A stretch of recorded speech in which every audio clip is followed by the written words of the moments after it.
Good morning. ప్రభువైన యేసుక్రీస్తు వారి పరిశుద్ధ నామములో అందరికీ శుభాలు. ఈరోజు మన అనుదిన ఆత్మీయ ఆహారంగా శూన్యమైన జీవితము, చీకటైన జీవితం గురించి ధ్యానించుకుందాం. శూన్యము, చీకటి, ఈ రెండు మాటలు మనకి ఎక్కడ కనబడతాయంటే ఆదికాండం 1వ అధ్యాయం 2వ వచనంలో ఉంటుంది. దేవుడు వెలుగును సృష్టించక ముందు భూమి మీద ఏముందట? అసలు ఈ భూమి లేనప్పుడు, సృష్టి ఏమి సృష్టించక ముందు ఫస్ట్ ఏముందట? శూన్యం ఉంది. ఇంకేముందట? చీకటి ఉంది. ఆ తర్వాత ఏమొచ్చింది? వెలుగు వచ్చింది. శూన్యము, చీకటి, వెలుగు. శూన్యము చీకటి కంటే భయంకరము అనే సత్యాన్ని మనం తెలుసుకోవాలి. వెలుగు వచ్చింది అనుకోండి, వెలుగులా ప్రకాశించాలంటే అది శూన్యంలో ప్రకాశించదు. వెలుగు చీకటిని తొలగిస్తుంది, కానీ చీకటిని తొలగించినప్పటికీ కూడా అది వెలుగుగా ప్రకాశించాలంటే శూన్యంలో నువ్వు వెలుగేసినా నీకు వెలుగుగా కనబడదుగా. ఒక ఎగ్జాంపుల్, చీకటి, ఆకాశంలో చంద్రుడు కానీ నక్షత్రాలు కానీ ఏమీ లేని భయంకరమైన చీకటిలో మనం టార్చ్ లైట్ వేసామనుకోండి, ఆ చీకటిలో మనకి ఏమీ కనబడదు. టార్చ్ లైట్ వెలుగు మనం వేసినప్పుడు ఆ టార్చ్ లైట్ యొక్క లైట్ ఏదో ఒక ఆబ్జెక్ట్ మీద పడి రిఫ్లెక్ట్ అవుతే, ఒక వస్తువు మీద పడి రిఫ్లెక్ట్ అవుతేనే అక్కడ వెలుగు ప్రకాశిస్తుంది. ఒక ఆబ్జెక్టే లేకపోతే అది శూన్యం, ఏమీ లేకపోతే అది శూన్యం. అలాగే యేసు ప్రభు చెప్పిన వాక్యంలో ఒక మాట, ఒక వ్యక్తిలో దురాత్మ ఉన్నది.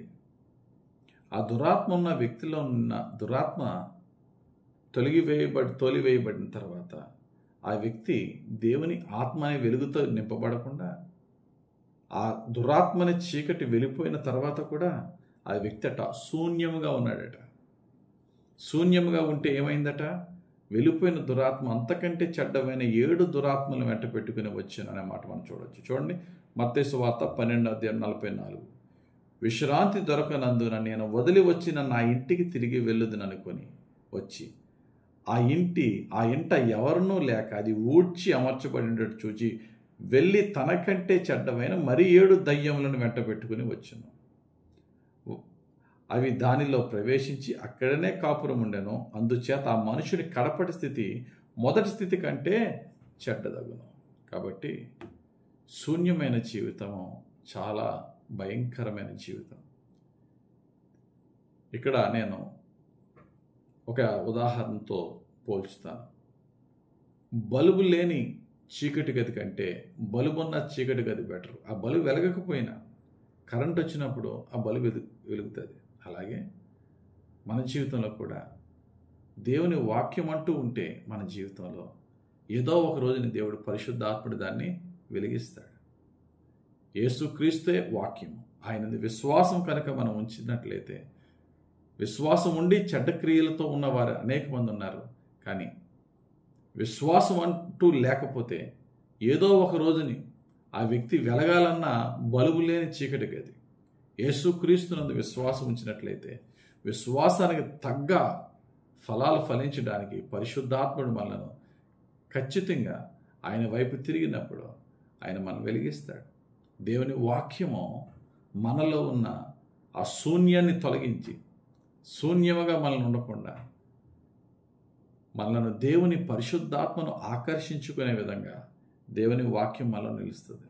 కాబట్టి ప్రియులారా, మీరు ఏ స్థితిలో ఉన్నా, ఏ పాపపు స్థితిలో ఉన్నా, ఏ చీకటి స్థితిలో ఉన్నా, వాక్యాన్ని చదవడం కానీ వాక్యాన్ని ధ్యానించి వినడం కానీ మానొద్దు.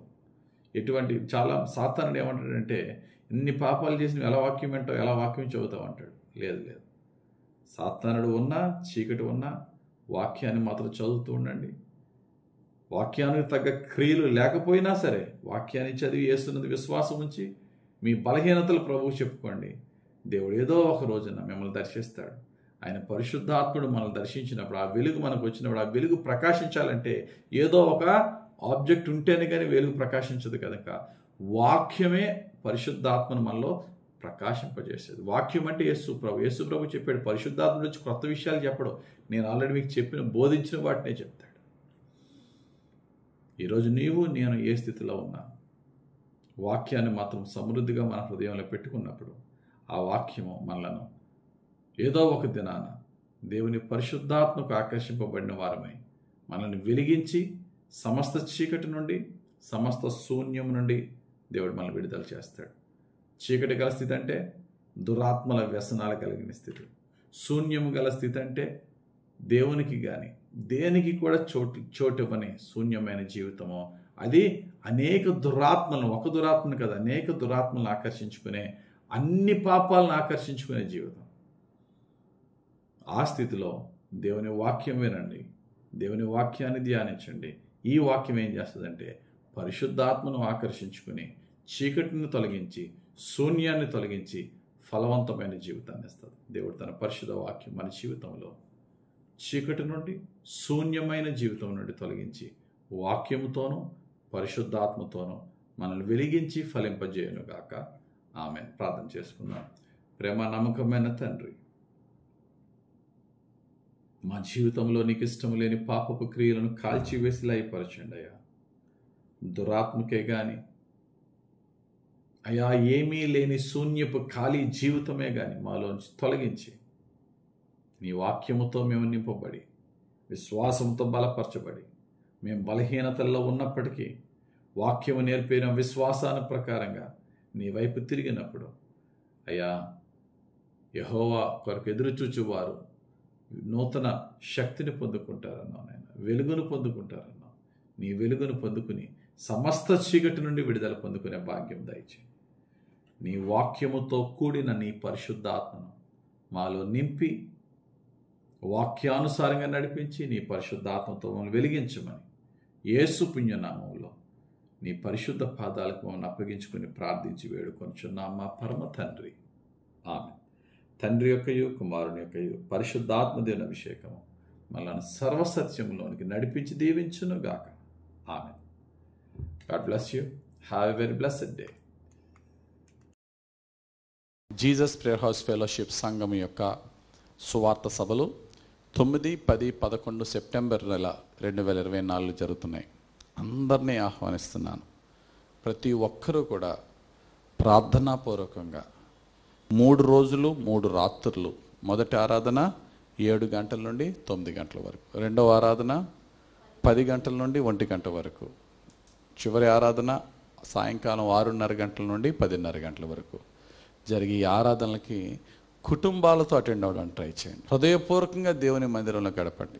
దేవుని మహిమలో నివసించే విధమైనటువంటి అనుభవంలోనికి ఈ యొక్క 3 days సువార్త సభల ద్వారా మనం ఎదగాలి. ఈ సభలకి మనం ఇచ్చిన టైటిల్ నీ వాక్యమే నాకు అధికారం ఇచ్చను. దేవుడు ఆత్మీయ, మానసిక, శారీరక అధికారంతో మనల్ని నింపి ఆయన సేవలో ఆయన యొక్క బిడలుగా ఫలింపజేయులాగున మీటింగ్స్ అందరూ పాల్గొవలసిందిగా కోరుచున్నాను. దూర ప్రాంతం నుంచి వచ్చే వారికి భోజనం, వసతి అంతా కూడా ఉచితంగా ఏర్పరచడం జరుగుతుంది.